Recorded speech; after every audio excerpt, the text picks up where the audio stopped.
আসসালামু আলাইকুম এভরিওয়ান, আশা করি প্রত্যেকে অনেক বেশি ভালো আছেন, সুস্থ আছেন। বাংলাদেশে বর্তমানে শিক্ষিত বেকারের সংখ্যা অনেক বেশি।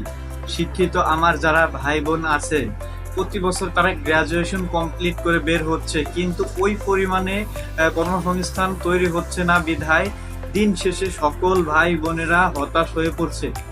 আমি মনে করি যদি তারা নিজেরা পড়াশোনার পাশাপাশি কোনো বিষয়ের উপরে স্কিল ডেভেলপ করতে পারতো, তাহলে তারা আর বেকার থাকতো না, নিজেরাই আত্মকর্মসংস্থান তৈরি করতে পারতো এবং নিজেরাই আত্মনির্ভরশীল হয়ে উঠতো।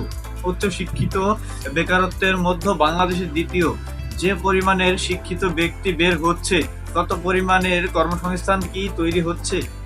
তাই আসুন আমরা যে কোনো একটা বিষয়ের উপর স্কিল অর্জন করি, নিজেই নিজের কর্মসংস্থান তৈরি করি, আত্মনির্ভরশীল হয়ে উঠি। ধন্যবাদ সবাইকে। সবাই ভালো থাকবেন, সুস্থ থাকবেন। নতুন আরেকটি ভিডিও নিয়ে খুব তাড়াতাড়ি দেখা হচ্ছে আপনাদের মাঝে।